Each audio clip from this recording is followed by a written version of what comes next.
Telle fut ma réponse à la question. Êtes-vous bien certain de vouloir désactiver votre compte?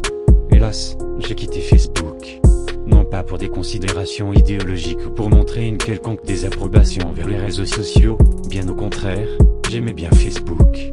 Une liste de 300 soi-disant amis et 8 années du facebookisme acharné est partie en fumée. Y a-t-il une réelle fierté à tirer d'une liste d'amis peuplée d'individus dont vous n'avez rien à foutre? Assurément pas.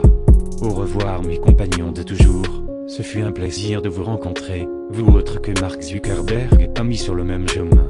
Fini les j'aime, les avis politiques et les joyeux anniversaires nonchalants noyant ton mur le 20 octobre de chaque année.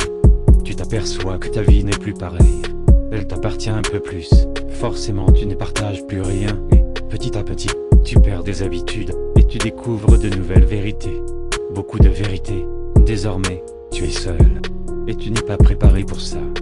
Dès que tu quittes Facebook, tu te rends compte que tu n'es plus en contact avec grand monde, ou pour être plus précis, tu n'es plus en contact avec personne. Maintenant que tu l'as quitté, tu es seul avec ta vie.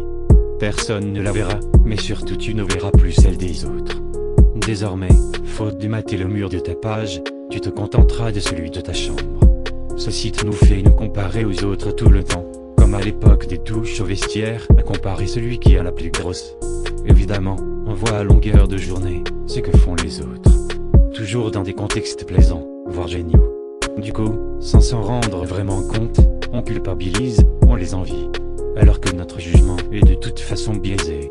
On ne voit de la vie des autres que ce qu'ils veulent bien nous faire voir. Dans les endroits publics, tu as l'air d'un con. Comme tu n'as pas de compte Facebook, tu es le seul à n'avoir pas la tête penchée. Plus besoin de planter ses yeux dans son smartphone. Heureusement qu'autour de toi, chacun a la tête baissée et personne ne te voit. Sinon tu auras l'air d'un extraterrestre. Tu es le seul à faire la conversation et personne ne t'écoute. Et la seule réaction que tu auras, après qu'on ait daigné lever la tête, pour te regarder dans les yeux et du genre excuse-moi, tu disais. Ils rigolent ensemble en se montrant à tour de rôle leur écran de téléphone. Tu es le seul à ne pas savoir de quoi ils parlent et tu esquisses un petit sourire juste pour sauver la face. Un sourire de con. J'aimerais tellement pouvoir venir vers un de mes amis et lui demander alors quoi de neuf. T'as fait quoi hier? Sans déjà connaître la réponse à l'avance. Fini les photos des fêtes sur Facebook, les sourires des filles tête penchée. D'ailleurs pourquoi elles penchent toujours la tête? Les sourires de façade pour faire semblant qu'on est heureux. Le résultat, à chaque soirée il y a toujours un connard ou une conne avec un appareil photo qui passe plus de temps à prendre des photos qu'à vraiment profiter de leur fête. Il vient vers toi toutes les 10 minutes pour prendre une photo avec toi. Non pauvre merde, je veux pas de ta photo, je veux juste m'amuser moi. Dès qu'il y a quelqu'un qui ose se lâcher un peu, faire un truc un peu fou et marrant, hop il se fait filmer. Du coup ça te coupe un peu l'envie de te bourrer la gueule et de t'amuser vraiment parce que tu sais que tu vas finir sur internet le lendemain. Les soirées deviennent donc de plus en plus un événement où les gens viennent justement se vendre, ils prennent la pause, font bien attention à comment ils sont habillés, ne boivent pas trop sinon ils auront une sale tronche sur la photo. Désormais la seule photo que tu verras est celle qui reflètera ton miroir et je crains que tu sois le seul à la liker. Puis, il n'y a que tes yeux pour regarder tes selfies. Plus besoin de se faire l'intéressant et pondre des statuts ou partager des trucs toutes les 2 minutes, histoire de prouver quoi que ce soit à qui que ce soit. J'avais l'impression de moins vivre les événements pour moi, mais plus de les vivre dans l'éventuelle mise en scène que je pourrais en tirer sur ce site. Et c'était un peu bizarre de vouloir faire des trucs cool pour pouvoir les poster.